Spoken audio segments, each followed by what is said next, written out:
अस्सलाम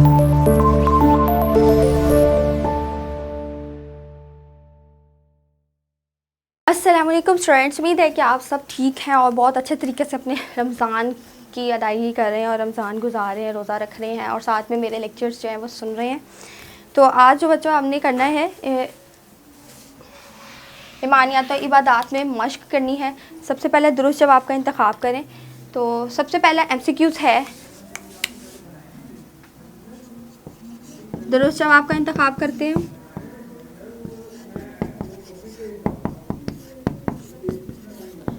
सबसे पहले MCQs है, सबसे पहले नबी हैं हज़रत आदम अलैहिस्सलाम, हज़रत इब्राहीम अलैहिस्सलाम, हज़रत मूसा अलैहिस्सलाम या हज़रत ईसा अलैहिस्सलाम। तो हज़रत आदम अलैहिस्सलाम जो हैं वो हमारे सबसे पहले नबी है। इसको आपने सर्कल कर लेना है, ठीक है, हज़रत आदम अलैहिस्सलाम, ठीक है। सेकंड आपके पास है बच्चों, हज़रत मोहम्मद सल्लल्लाहु अलैहि वसल्लम के बाद क़यामत तक अब कोई नबी नहीं आएगा। इस अक़ीदे को कहते हैं, क्या कहते हैं?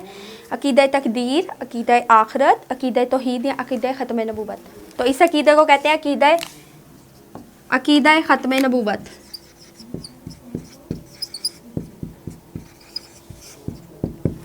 ठीक है। थर्ड MCQs है कि हज़रत नबूवत के झूठे मुद्दी यानी कि दावा करने वाला कौन था? मुसलमा कज़ाब की सरकूबी के लिए लश्कर भेजा गया। किसकी तरफ से भेजा गया था? यमामा की तरफ से, यमन की तरफ से, बदर की तरफ से या शाम की तरफ से। तो यमामा, जंग यमामा इसलिए कहा जाता है क्योंकि यमामा की तरफ से भेजा गया, तो इसलिए यमामा की तरफ से, इसको आपने सर्कल कर लेना है। उसके बाद है जंग यमामा में शहीद होने वाले मुसलमानों की तादाद कितनी थी? 1200, 1300, 1400 या 1500? कितनी थी? फर्स्ट ऑप्शन है 1200, ठीक है, 1200 जो थे ना, 1200। उसके बाद नेक्स्ट है अक़ीदे ख़त्म नबूवत का अव्वलीन तकाज़ा क्या है? मस्जिद बनवाना, जहाद करना, सदका और खैरात करना या फिर हर तरह इसका दिफा करना। तो क्या है? हर तरह से दिफा करना, हर तरह इसका दिफा करना, ठीक है। ये ख़त्म नबूवत का तकाज़ा है कि आप हर तरह से अपनी जो तालीमात हैं वो आगे पहुँचाइए। मैंने आपको पिछले जो आपका लेक्चर था उसमें भी बताया है, ठीक है। अब इसी के साथ हम खाली जगह कर लेते हैं पुर।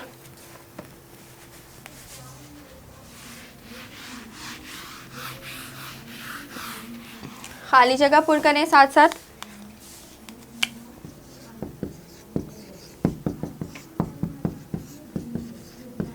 जी, तो सबसे अल्लाह ताला के पहले नबी डैश हैं। कौन है अल्लाह ताला के पहले नबी? अल्लाह ताला के पहले नबी कौन है? हज़रत आदम अलैहिस्सलाम, ठीक है। उनसे ही नबियों का सिलसिला शुरू हुआ और हज़रत मोहम्मद सल्लल्लाहु अलैहि वसल्लम तक आके पहुंचा। अल्लाह ताला के आखिरी नबी कौन है? अल्लाह ताला के आखिरी नबी डैश हैं हज़रत मोहम्मद सल्लल्लाहु अलैहि वसल्लम। ये आपको बताना नहीं पड़ेगा, ये आपको पता होगा। जंग यमामा में कितने मुजाहिदीन शहीद हुए थे? जंग यमामा में डैश मुजाहिदीन शहीद हुए। जंग यमामा में 1200 मुजाहिदीन शहीद हुए थे, ठीक है। जंग यमामा में इस्लामी लश्कर डैश ने तैयार किया। जंग यमामा में इस्लामी लश्कर हज़रत अबू बकर सदीक रज़ियल्लाहु ताला अन्हु ने तैयार किया, ठीक है। Last fill in the blank से अक़ीदा ख़त्म नबूवत के तहफ़्फ़ुज़ के लिए जो जंग लड़ी गई, सबसे पहली जंग का नाम डैश है, जंग यमामा। कौन सी जंग लड़ी गई थी?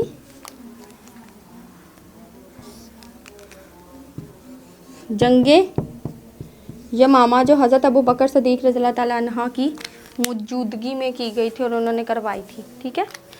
तो आप आज के लेक्चर में इतना ही। अब जो हम नेक्स्ट अपना वीडियो रिकॉर्ड करूँगी, मैं जो लेक्चर्स रिकॉर्ड करूँगी वो होगा आपकी शॉर्ट क्वेश्चंस और उसमें लॉन्ग क्वेश्चंस। अस्सलाम वालेकुम स्टूडेंट्स जी। तो आज उम्मीद है कि आपने अपना अच्छे तरीके से मैंने आपको जो काम कहा था करने का वो किया होगा। ईमानियत और इबादत के बारे में, अक़ीदे ख़त्म नबूवत को अच्छे से पढ़ा होगा, क्योंकि आज जो है वो हम इसके मुतालिक मशक़ करने लगे हैं, मुख्तसर जवाब करने लगे हैं। मुख्तसर जवाब में सबसे पहला जो क्वेश्चन है आपका वो ये है कि अल्लाह ताला ने अंबिया कराम को दुनिया में क्यों भेजा। तो अल्लाह ताला ने इंसानों की हिदायत के लिए अंबिया कराम को दुनिया में भेजा। तो आप साथ साथ जवाब नोट कर लें। जवाब नंबर 1 है अल्लाह ताला ने इंसानों हिदायत के लिए, हिदायत कहता है सीधा रास्ता दिखाना, ठीक है, हिदायत के लिए अंबिया अकराम अलैहिस्सलाम को भेजा, ठीक है, दुनिया में भेजा, ठीक है। तो आप दुनिया भी ऐड कर लें, दुनिया में भेजा। जवाब नंबर 2 है, सवाल नंबर 2 है अकीदे नबूवत से क्या मुराद है। तो अकीदे नबूवत से मुराद, साथ साथ लिखिए, अकीदे नबूवत से मुराद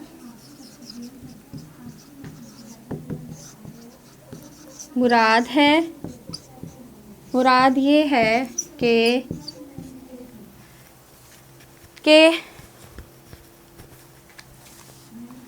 बाद क़यामत तक कोई नबी नहीं आएगा, ठीक है,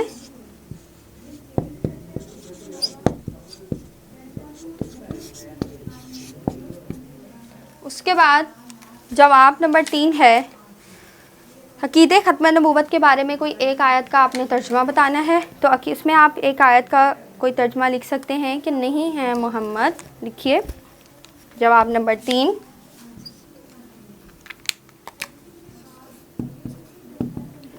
नहीं है मोहम्मद सल्लल्लाहु अलैहि वसल्लम, ठीक है। अब मैं इससे लिखती हूँ ताकि आपको अच्छे से समझ आ जाए। नहीं है मोहम्मद सल्लल्लाहु अलैहि वसल्लम तुम्हारे मर्दों में से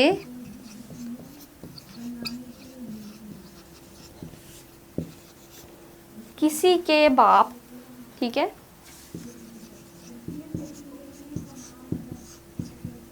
लेकिन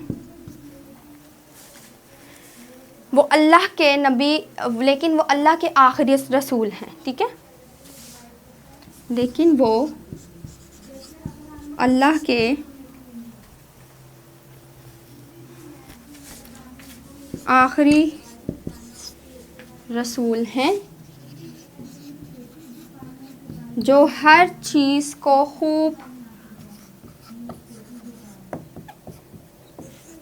खूब जानने वाला है, ठीक है, गुड। चलें, ये आपने इन्वर्टेड कॉमा में लिखनी है क्योंकि ये आयत है। अब नेक्स्ट क्वेश्चन है आपका कि अकीदे ख़त्म नबूवत के बारे में कोई एक हदीस का तर्जुमा लिखें। तो जवाब नंबर 4 यहाँ पे लिखिए,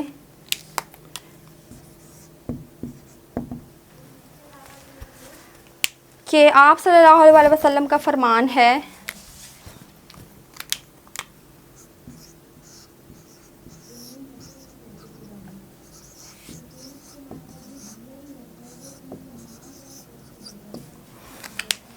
कि मेरे बाद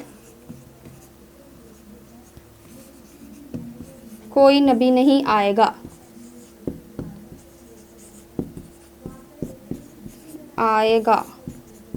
ठीक है। ये जवाब हो गया आपके 4, आपके जो थे शॉर्ट थे। उसके बाद अकीदे नबूवत का अव्वलीन तकाज़ा क्या है, ये आपका लास्ट शॉर्ट क्वेश्चन है।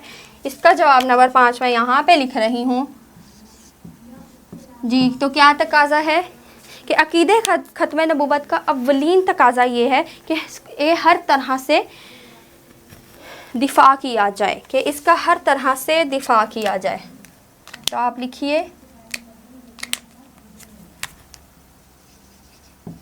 अकीदे ख़त्म नबूवत का अव्वलीन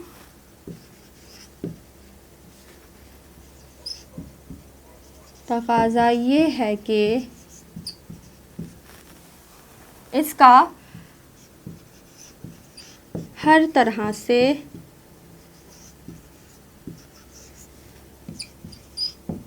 दिफा किया जाए। ठीक है, इसको भी आपने इस तरह इन्वर्टेड ब्रैकेट्स में लिख देना। ठीक है, तो ये थे आपके कुछ मुख्तसर जवाबात। आप इंशाल्लाह जो आपका जो अगला लेक्चर वीडियो होगा उसमें मैं आपको तफसीलन सवालात के जवाबात करवाऊँगी। ठीक है, और इसलिए आप मज़ीद ये मैं कहूँगी कि आप इसको अच्छे तरीके से प्लीज़ पढ़ें, और कुछ समझ नहीं आता है तो आप मुझसे पूछें, कोई आंसर समझ नहीं आया या कोई आंसर रह गया है तो आप कमेंट्स में पूछ लें। ठीक है, और मैं आपको उसका आंसर कर दूँगी।